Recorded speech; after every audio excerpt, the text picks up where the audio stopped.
శుభ సాయంకాలము నమస్కారం. నేను మీ రాంబాబు చెరువు. సత్యభాష్యానికి మీ అందరికీ స్వాగతం.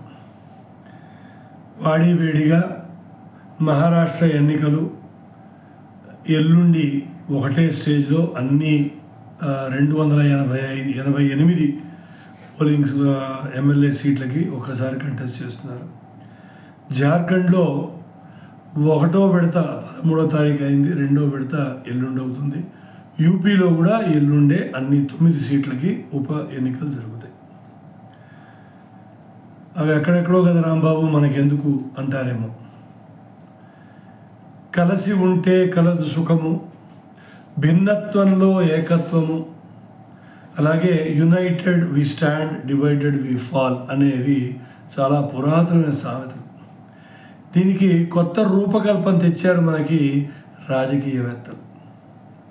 బంగ్లాదేశ్లో జరుగుతున్న సన్నివేశాలకి బాధపడుతూ ఆవేశపూర్వకంగా ఆలోచనపూర్వకంగా హర్యానా ఎన్నికలప్పుడు మన యోగి ఆదిత్యనాథ్ గారు, వీరు ఉత్తరప్రదేశ్కి ముఖ్యమంత్రిగా ఉంటున్నారు. వారు హిందువుని చూశారు కదా, విభజనప్పుడు మనం కొంతమంది అక్కడ ఉండిపోయాము, కొంతమంది పాకిస్తాన్లో ఉండిపోయాము, మిగతా వాడు అక్కడ ఉండిపోయాము. అక్కడ ఉన్నవాడి వాడు ఏరి బటేంగే తో కటేంగే, అక్కడ ఉన్నవాడి వాళ్ళు లేరు. మనకి 17% నుంచి 1% తక్కువగా ఇవాళ పాకిస్తాన్లో ఉన్నారు. ఆఫ్ఘనిస్తాన్లో 550 మంది ఉంటే వాళ్ళు కూడా మొన్న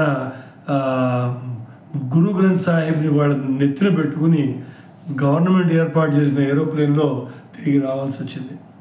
అలాగే బంగ్లాదేశ్లో ఇవాళ ఉంటున్న ముస్లిమ్స్ దగ్గర ఉంటున్న మన హిందువులు గత 25 ఏళ్ళగా కనీసం బాధపడుతూ ఉన్నారు.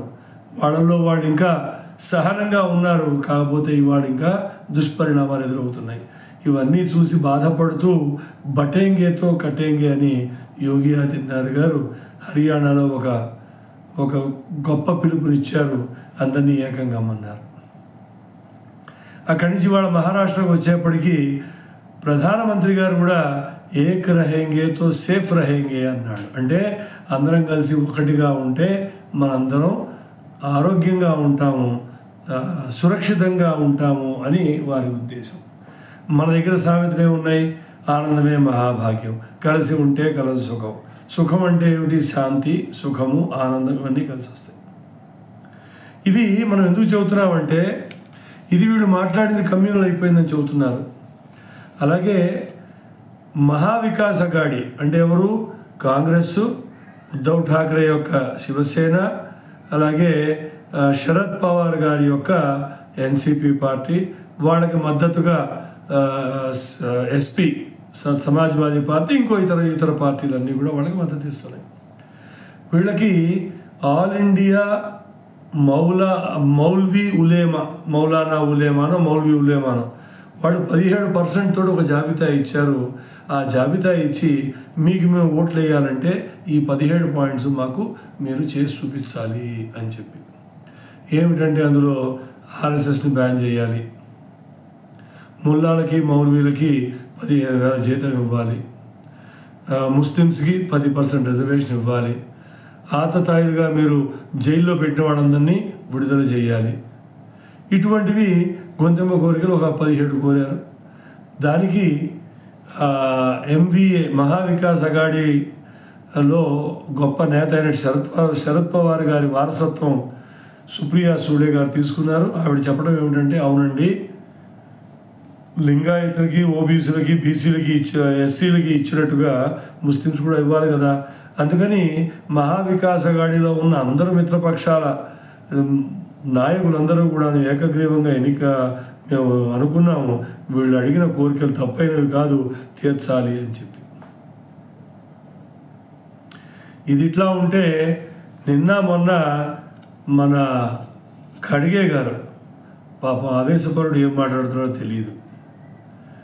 యోగి ఆదిత్యనాథ్ కాషాయ రంగంలో ఎందుకు తెల్ల బట్టలు వేసుకోమని చెప్పి రాజకీయంలోకి వచ్చాడు కదా, ముఖ్యమంత్రి కూడా అయ్యాడు. అంతకుముందు 2 సార్లు పార్లమెంట్కి వచ్చాడు, ఇప్పుడు ముఖ్యమంత్రి అయ్యాడు.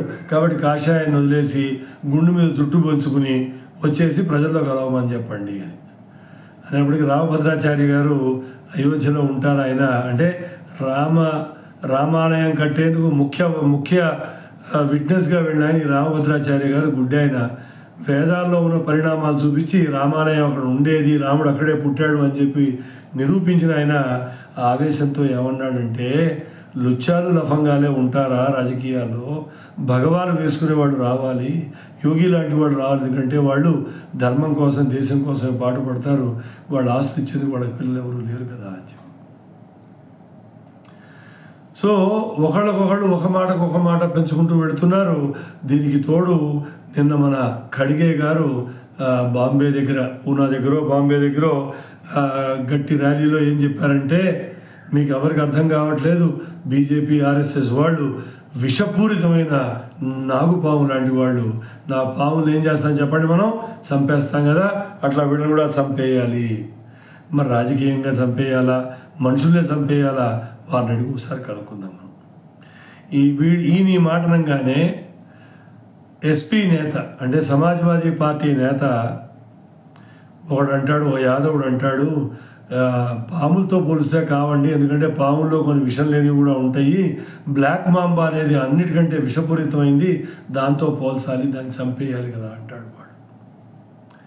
అంటే మీరు అర్థం చేసుకోండి, తమిళనాడులో హిందుత్వం లెప్రసీ, హిందుత్వం HIV, హిందుత్వం ఎయిడ్స్ అని చెప్పిన వాళ్ళు, ఛత్తీస్గఢ్లో జార్ఖండ్లో బ్రాహ్మణులు ఈ దేశం వాడు కాదు, బయట దేశానికి వచ్చారు, వాళ్ళని చంపేయండి, వాళ్ళని తరిమేయండి అక్కడ చెప్తే, బీహార్లో హిందుత్వం గురించి మాట్లాడుతూ బ్రాహ్మణ్ని చంపేయాలని వాడు చెప్తే, ఇవాళ ఇక్కడ మన మహారాష్ట్రలో ఈ బీజేపీని ఆర్ఎస్ఎస్ని సర్వనాశనం చేయాలి, నిర్మూలించాలి అని చెప్పి అందరూ ఇప్పుడు ఏకగ్రీవంగా ఏం మాట్లాడుతారంటే, ముస్లిమ్స్ గనక రాజ్యాంగం విరుద్ధంగా రిజర్వేషన్ ఇవ్వడం రాజ్యాంగ విరుద్ధం అయితే రాజ్యాంగాన్ని మేము మారుస్తాము అంటున్నారు.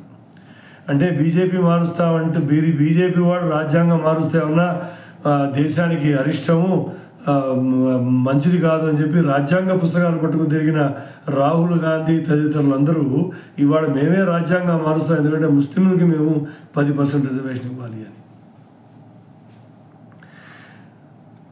ఇట్లా ఉంటే రేవంత్ రెడ్డి అంటాడు, ఆల్రెడీ మేము తెలంగాణలో 4% రిజర్వేషన్ ఇస్తున్నాము, ఇక తర్వాత ఇప్పుడు మహారాష్ట్ర అనే అంటున్నాడు.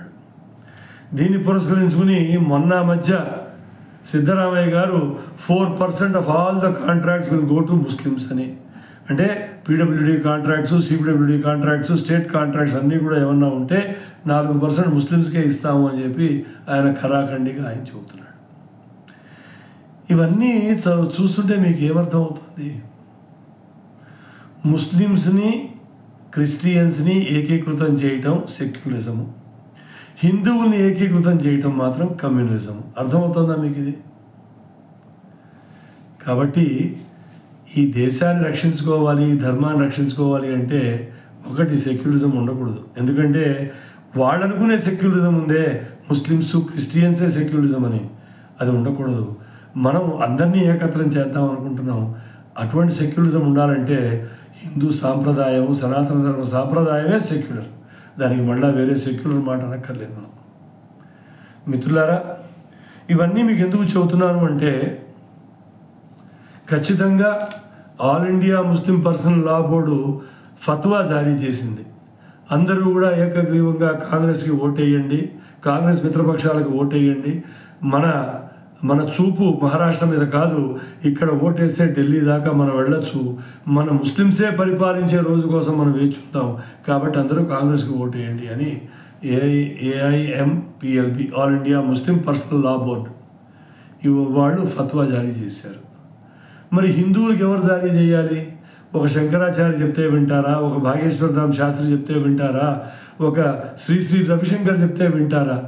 ఎవరు చెప్పినా ఎవరు చెప్పకపోయినా గడప లోపల కులము, గడప బయట హిందువులము. మిత్రులారా, గట్టిగా మీరు మీ మిత్రులకు ఎవరైతే మహారాష్ట్రలో ఉంటున్నారో వాళ్ళకి ఫోన్ చేసి చెప్తారా, వాళ్ళకి వాట్సాప్ చేస్తారా? ఖచ్చితంగా హిందుత్వాన్ని గెలిపించమని మన వంతు కృషి మనం కూడా చేద్దాం. కలసి ఉంటే కలసుకము అనేది, అందరం ఏకత్రంగా ఉంటే విశ్వగురువు అయ్యేందుకు మనకే సాధ్యమవుతుంది. అందరం ఏకత్వంగా ఉండటం అనేది ఒక పెద్ద మాట, అంటే కులాలన్నీ కలిసి హిందువులుగా బతకడం ఒక మాట. అలాగే ఒక్కొక్క వర్ణంలో ఉన్నాయి, మనం చెప్పుకున్నాం. మనం 16 రకాలు పద్మశాలీల్లో ఉన్నారు. పంచలోహాలు చేసేవాళ్ళు పాంచాలు అంటారు వీళ్ళని గుజరాత్లో. అటువంటి వాళ్ళు 21 రకాలు ఉన్నారు. అట్లాగే యాదవుల్లో 9 రకాలు ఉన్నారు, బ్రాహ్మణుల్లో 8 రకాలు ఉన్నారు, రెడ్లల్లో 4 రకాలు ఉన్నారు. అలా ఒక్కళ్ళలో విడివిడిగా ఉన్నారు. వీళ్ళందరూ ఫస్ట్ మీ వర్ణం ఏకత్వం అవ్వండి, ఆ తర్వాత హిందువులు అందరం ఏకత్వం అవ్వండి. దీనికి పెద్ద సమయం అక్కర్లేదు. క్రిస్టియన్స్ మారినప్పుడు ఏమంటారంటే మతం మారడం కాదండి, మనసు మార్చుకోవడం అంటారు. ఆ మనసు మార్చుకుని ఒక మతం నుంచి ఇంకో మతంగా వెళ్ళారు కదా. మనం ఒక వర్ణం నుంచి ఇంకో వర్ణం వాడిని కలుపుకునేందుకు ఏమైంది? మనకి మనసే కదా మారాల్సింది. భిన్నత్వంలో ఏకత్వం అంటే మనందరం అగ్నిని వాడతాం, కానీ అందరి పర్పస్ ఒక మంచి వస్తువును తయారు చేయడమే. కుమ్మరి అగ్నిని వాడి కుండని గట్టిపరుస్తాడు, కంసాలి అగ్నిని వాడి బంగారానికి మంచి రూపు తెస్తాడు, కమ్మరి ఇనుముని కాల్చి అగ్గితోటి ఇనుముని కాల్చి దానికి కావాల్సిన పదును, దానికి కావాల్సిన బలాన్ని వాడిస్తాడు. బ్రాహ్మడు అదే అగ్నిని వాడి స్వాహ మంత్రాలు చెప్పి లోకా సమస్త సుఖినో భవంతు అని చెబుతాడు. భిన్నత్వమే, కానీ ఏకత్వం ఏమిటి? అగ్ని వాడుకోవడం. ఏకత్వం ఏమిటి? మంచి విషయాన్ని ఈ సమాజానికి అందించడం అనేది ఏకత్వం. కాబట్టి మిత్రులారా,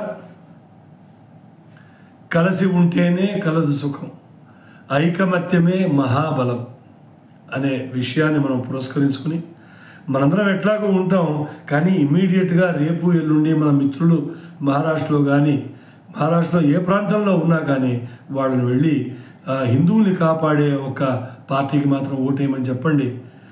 ఈ శీర్షిక కనుక మీరు మొదటిసారి వింటున్నట్టయితే సత్యభాష్యానికి దయచేసి సబ్స్క్రైబ్ చేయండి, ఈ వీడియోని లైక్ చేయండి, షేర్ చేయండి. అలాగే ఈ వీడియోని మీ మిత్రులందరికీ పంపించండి. వచ్చే శీర్షిక వరకు ఉంటాను మరి. రాంబాబు చెరువు, హైదరాబాద్.